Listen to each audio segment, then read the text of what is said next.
You're seeing the shift from going to, why should I be concerned? To now like, oh, we need to solve for this right away. When can we get started? Today, I'm chatting with Ashish Kuthiala, CMO at Traceable AI, a fast-growing company in the emerging category of API cybersecurity. What does it mean to escape gravity? API security was just starting. This just didn't exist. We were a company that had been founded, but nobody knew about us. So I call it escaping gravity. When you get out there in the marketplace and have the opportunity to educate the market about a new problem in this domain or any other domain, that's very exciting for me. Being the destination to learn about the problem you need to solve for, resonating with the buyer's problems, help them build their brand, help them be successful in their jobs. And that's a formula that, I think works every time, because if you help people, they'll help you, right? It's mutual. What is your advice for other CMOs that are still trying to escape gravity now? It is really, really, really important to do. Welcome to Top CMO. I'm chatting with Ashish Kuthiala, CMO at Traceable AI. And Ashish, you describe your role in an interesting way, which is your skill and what you're trying to help the company do is escape gravity. Escape gravity. I haven't heard the CMO role described like that. What does it mean to escape gravity? Yeah. So, when I joined Traceable about 3 years ago, the company was just coming out of stealth mode. The company has been founded by Jyoti Bansal and Sanjay Nagraj. They've both been serial, entrepreneurs in the sense that this is Jyoti's third startup. So he first founded AppDynamics, that he sold to Cisco. Then he formed Harness, that's in the CI/CD space. And then, he formed Traceable because he saw an issue and a big challenge around security around APIs that were exploding.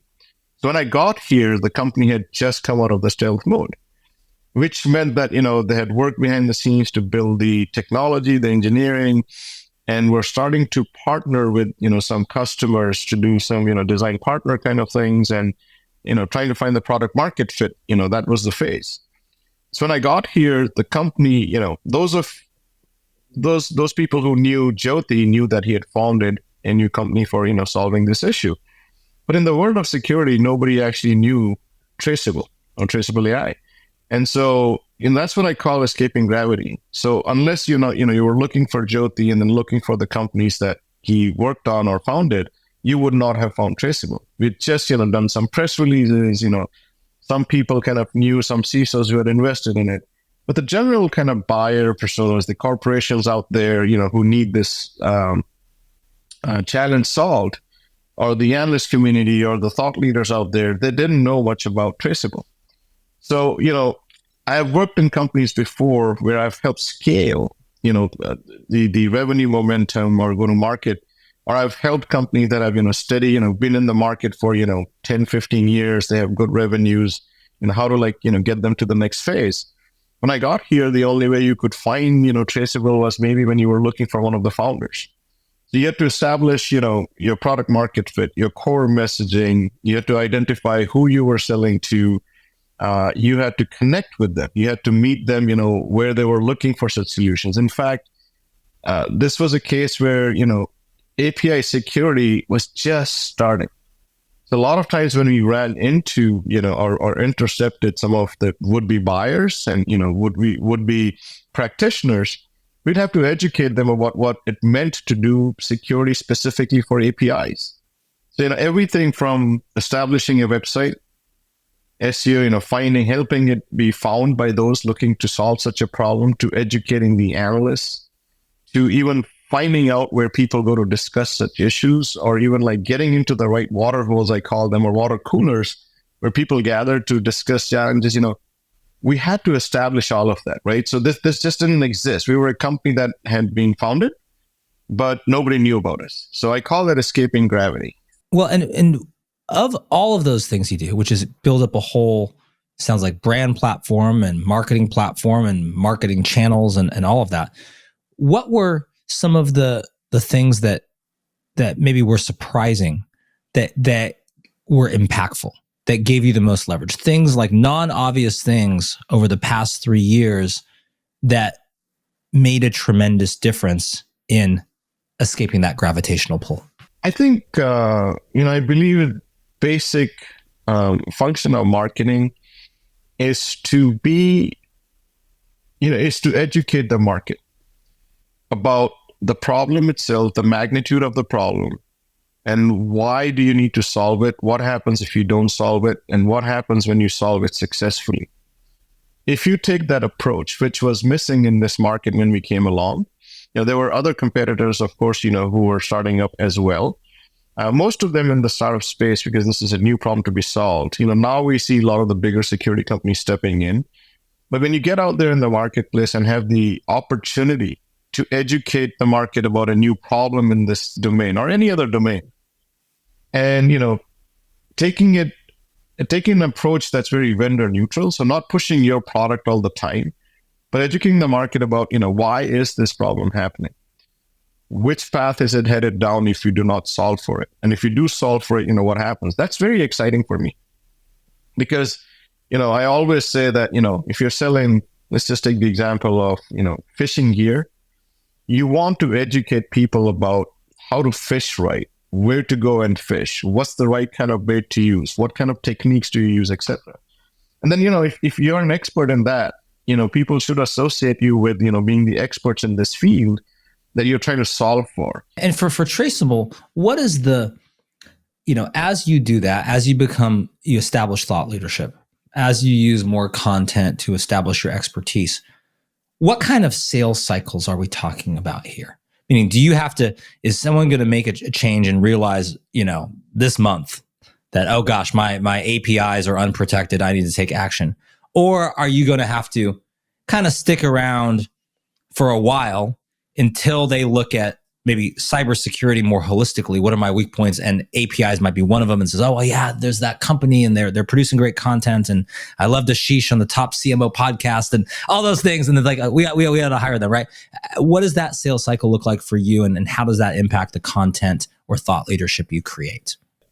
Absolutely. So we're seeing a change already, right? When we started 3 years ago, a lot of times we had to educate the security teams and even the engineering teams of what the risks were and why this was a problem. Because most people would say, I don't have an API security problem. What do you mean by an API security problem? That has changed, So last year we were talking to a lot of people where they understood the problem, but they said it's not on the top list priority, of the priorities we are going to solve for this year.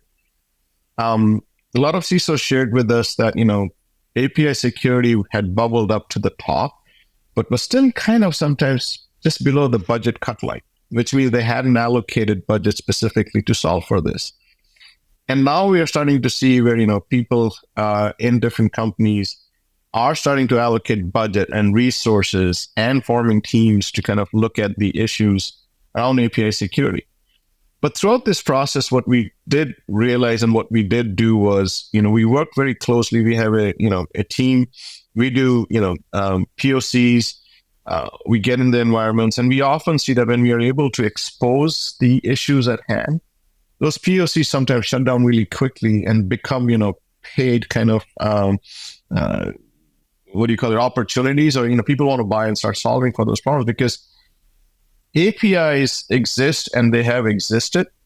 The challenges around them have not been understood, and they're increasing. So most people think they have something in their environments already to solve for that. For example, web application firewalls.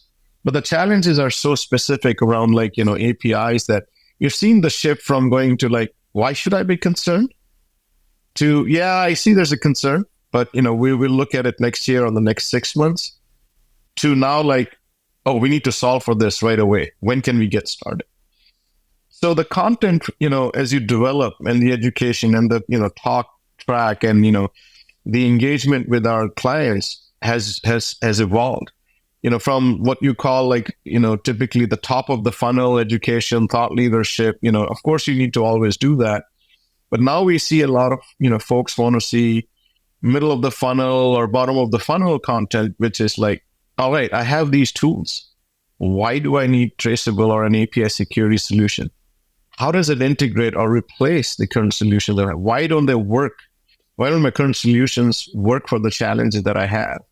all the way down to like, can you help me compare the different, vendors out there in the marketplace? Or can you connect me to, those who are solving these problems and solving them at scale, right? So the content, definitely varies along the buyer's journey, but we have to keep at it, at each stage of it. We're still a very young company. We have grown like, 300%, over 300%, year over year. But there's so much, so many APIs out there that people are just not even aware of. Do you think you're at a phase where, competition or competitors makes it more challenging for you? Or are you at the phase where more people, competition or competitors that might provide some solution, if they are beating the drum of, hey, you need to protect your APIs, API separation, it actually helps you, because if it's just more people validating that as a problem, that you're all just trying to get awareness together of the issue, and actually, if anyone's good in drawing attention to it, that actually helps the whole category. I absolutely, that's a very discussed topic, and I think in any nascent market, it's hard to beat the drum alone. And so as we have had competitors who've also spent money educating the marketplace, educating, the buyers and, the practitioners who face this problem, I think it helps the market overall, right? So in the beginning, there were the smaller startups were very focused on this, trying to solve for this problem. But now we are seeing in the last 6-12 months that the bigger companies are starting to step into this space and say, yes, we have an API security solution. Now, of course, we welcome competition, because for the industry as a whole, it's really great that everybody's talking about this problem that needs to be solved, regardless of who solves it the best. But our goal as a company is to, really be at the top of the heap, solving this in the best, possible way, so that we can win in this marketplace. So as a marketeer, that's the challenge for me. Not only just educate the market, you want to collaborate with some of the other players, and those are not necessarily pure play API security players. So if you take the example of firewalls, they do a lot around the APIs. They know a lot about the APIs, but we provide, a technology that's very specific in solving certain problems. We want to collaborate with them. We want to go to market with them. They want to talk to our customers. We want to talk to their customers. We jointly want to go, educate the rest of the world on, what problem are we facing. And for any one company to educate the whole market is near about impossible, right? It's just not possible. And it's not just the vendor side. You want to start talking to the influencers and thought leaders in this space. You want to start to talk to the, industry analysts. So we collaborate very closely with industry analysts. They're also discovering how to peel the onion on this and, what are the things to do to solve this problem. And we collaborate. We collaborate behind the scenes. We collaborate with them in our analyst sessions, etc. So it takes a lot of effort to educate the market. Well, and how do you apply your past experience to the case now? As you mentioned, this is your first CMO role. It's more of the, just building brand awareness phase, or in your words, escaping gravity. Really, your career, whether it's in product marketing previously, whether it's in DevOps, was focused on either, scaling something that's already working and now we just need to scale it up, or reversing maybe downward or sluggish revenues and trying to make it grow. How do those experiences impact you now in a new realm, but you can draw upon all of that to maybe accelerate things for Traceable? Yeah, I think like my background helps me in kind of approaching how to solve such problems. So I've been an engineer and R&D leader before. I've been a product manager. I've been on different roles in marketing. And as a buyer on the other side, I want honesty and transparency by vendors. And, everybody's trying to say, my widget is better than the other vendor's widget. But being able to trust somebody where I can go learn, like, I talked a lot about that, on what the problem set actually is. What's the best approach to solve it? I've used that approach as a marketeer also. So it's not just about educating everybody in a very neutral way, but being very transparent about, what we do as a company. So we do that here, at GitLab when I was, in GitLab before this, just being the destination to learn about the problem you need to solve for, resonating with the buyer's problems, being very open and transparent about how we solve problems, what we do and what we don't do, what we do really well, where our holes are in our own product. That trust building takes a lot of time, but when you can build that trust, that is step one. Step two is like, getting external champions to stand up on your behalf and talk about your solution or your product or your, company. Because I can go, spend a lot of money shouting from the rooftops that we are the best things in sliced bread. But so what? Nobody's going to believe that. So getting, our customers to talk about us, getting analysts to talk about us. The external champion piece is really, really, really very important, right? Because the proof is in the pudding. If somebody's really getting value out of like the solution that you're building, let them talk about it, enable them, help them build their brand, help them be successful in their jobs. And that's a formula that, I think works every time, because if you help people, they'll help you, right? It's mutual. And I've done that at GitLab. I've done that at HP. I'm doing that at Traceable here now. And what is something you wish you could do better when you're kind of, building that marketing stack? You're building out other functions. There's a lot of needs. You don't necessarily have personnel everywhere, but you're 3 years in. What do you wish? What would be an impactful thing now that you can't do quite yet, but you're trying to build up? That's a hard question, but I wish I could be at every water cooler where every security practitioner and leader is, to be able to talk to them about this issue, right? So as a smaller company, you have a limited reach. You build that reach, you try to do the most impactful things. You try to get other people to talk on your behalf. I wish everybody had a viral component to marketing that just took off, so that, everybody in every nook and corner, where this problem needs to be addressed, understands that. I think you just have to find ways to make the most meaningful impact, so that impact is talked about, across, so that everybody else kind of looks at it. And the way we do this is, we're very, very deliberate about looking at the key data metrics that help us understand if the message is reaching the right places or not. And like any other marketing organization, you can always wish for like unlimited money to push more through more channels to more people, across the globe. But you have to be very, very, very smart about that, right? So unlimited resources don't necessarily mean that you're reaching the right audiences with the right people.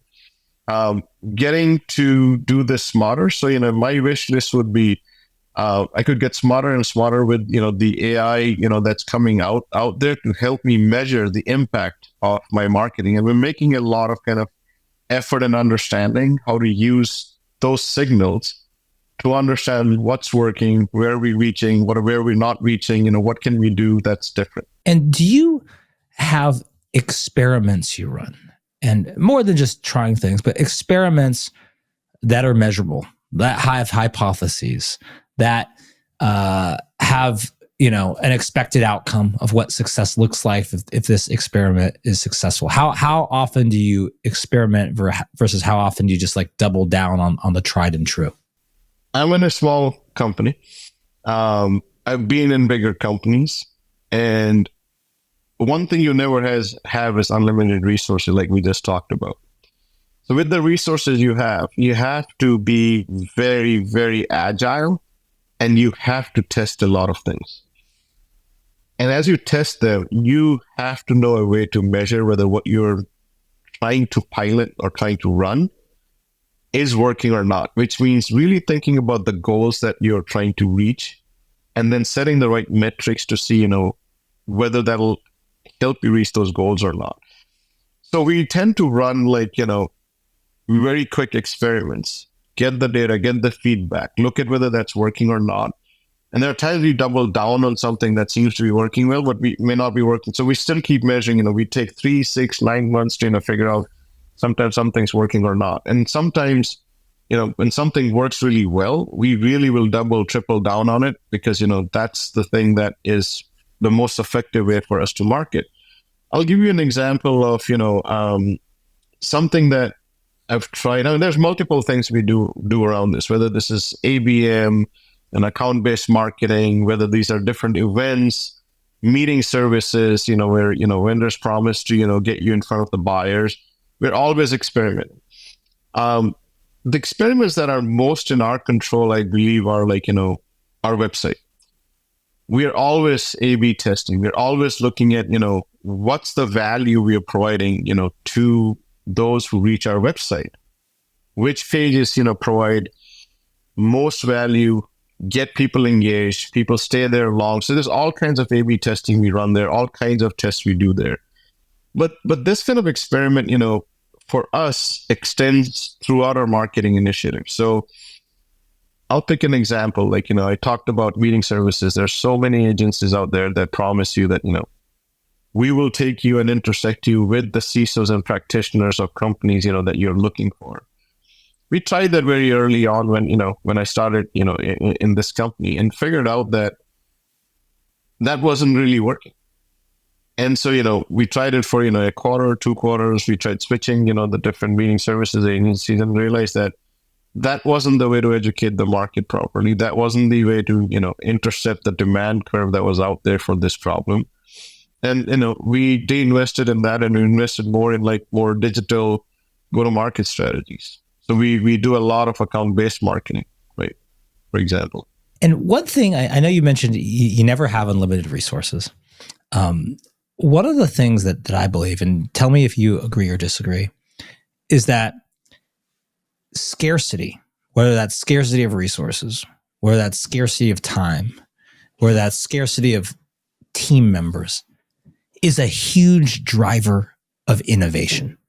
Meaning that maybe having unlimited resources would actually not be the good thing, because you do hear startups or growth companies that do have that. And, those are the ones that usually burn through a lot of cash and are throwing lavish parties and overhire and all these sorts of things. And I don't think anyone intended to do that from the start. It's just, we have this and it's sort of the nature of companies, and you have budget and you're trying to show growth and your investors need to see a return, and you're also protecting your budget, right? So you're like, okay, if we don't spend it this year, then we get less next year. So we've got to find a way to spend it.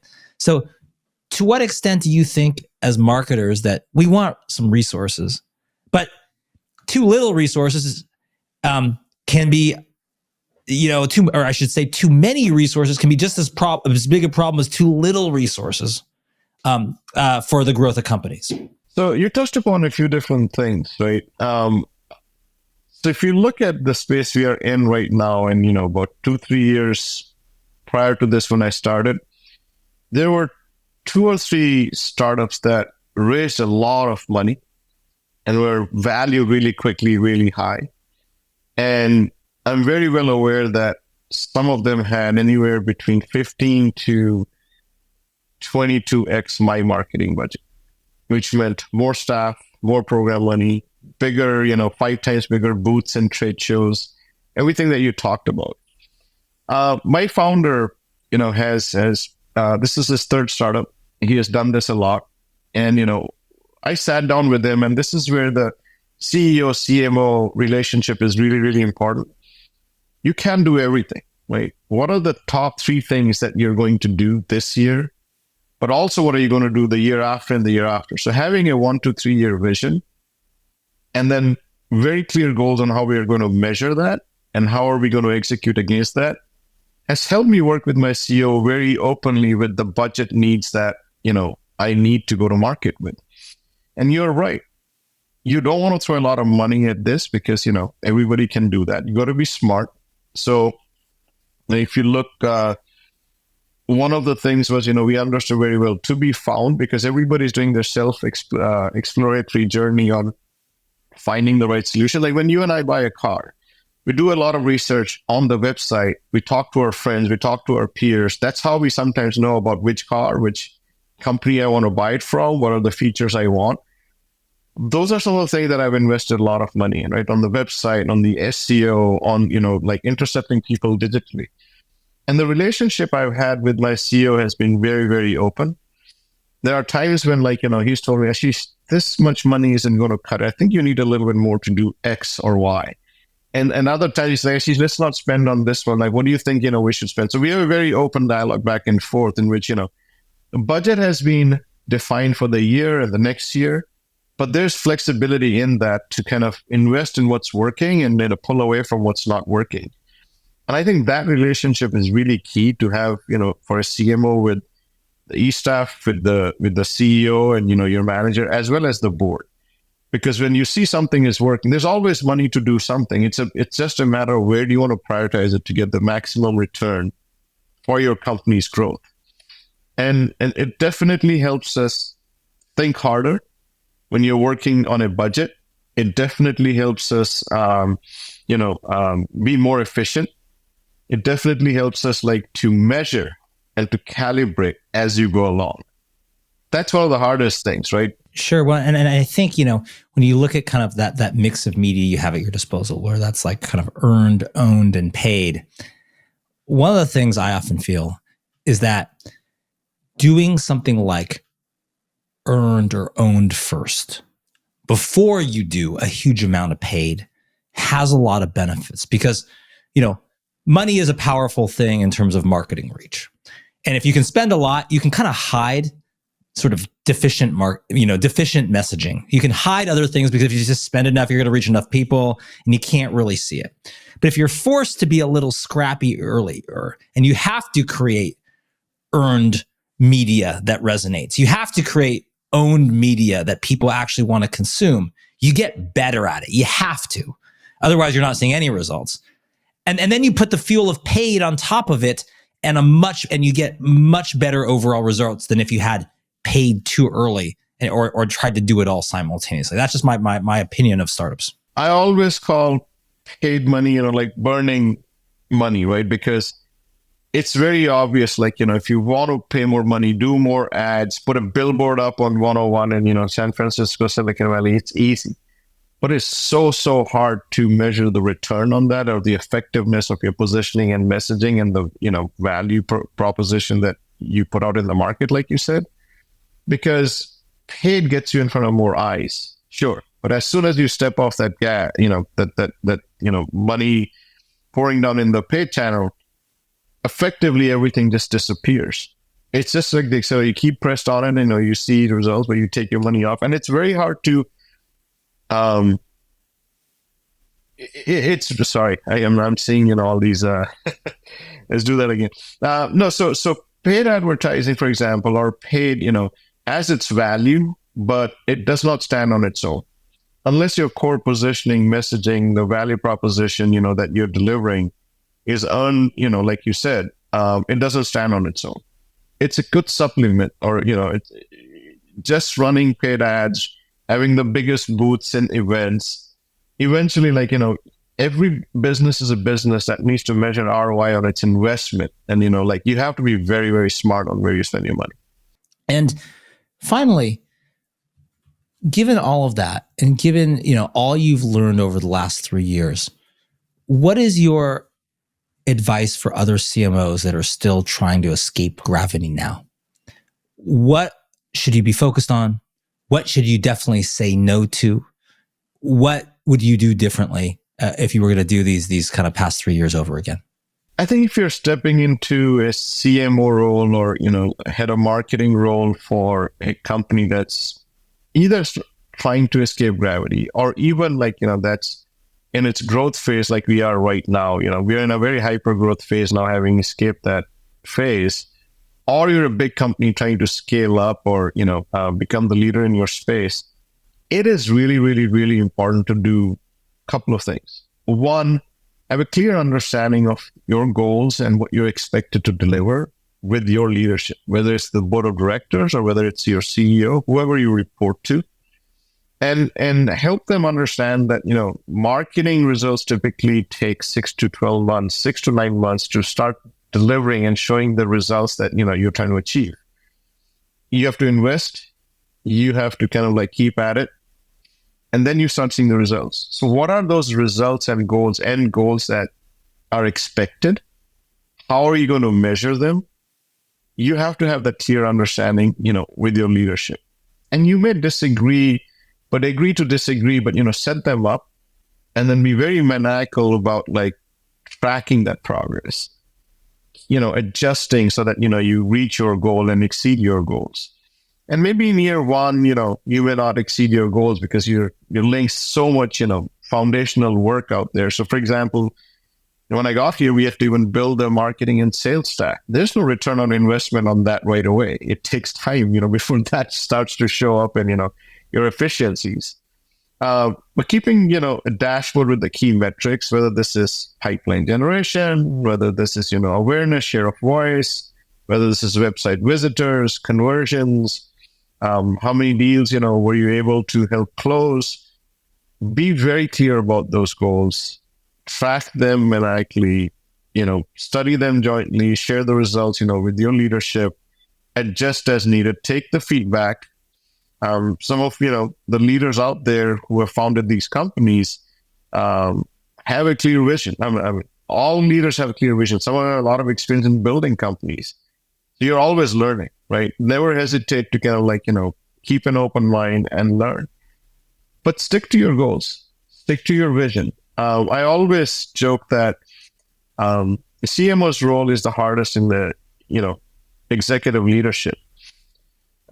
Number one, everybody will tell you how to do marketing, right? They have an idea of the next great marketing thing, and it's your budget, your goals. So you have to see whether that's going to work or not, that's a good idea or not, whether you can accommodate it or not, whether it'll help you achieve your goals or not. Be open to ideas, but everybody will tell you what you should do in marketing. Secondly, I always say how you feel about marketing should not be on what side of the bed you got out of. So somebody said something to you yesterday about great messaging this hour that can you feel good about marketing. I heard purple is a great color. Let's do more purple. Exactly. No, I heard it's blue. I heard blue is calming. Yeah, no, it's orange. We got to have conversion. We need orange. So you right? should never your let whims. your goal, visions, and results be dictated by that, right? If you have a clear handshake and understanding with, the key leadership that you're driving the results for, that's where you point to. Look, it's working or it's not working. Not because the competitor used purple color and look at it, it's all over the web and it looks pretty, they do better marketing. There's no way to judge that, right? What are your goals? And that's a dashboard you create. It takes time. It takes effort to create those dashboards. It's not easy. And things always change underneath and the metrics need to change. But that's what you point to. That's what you drive your goals with, your budget with, your people, your resourcing, everything, right? Marketing is as much about data as it's about, the color purple that we just talked about. According to Ashish Kuthiala, helping a little-known company gain brand awareness is like escaping gravity. You need a burst of coordinated marketing activity to escape the forces that hold a company back.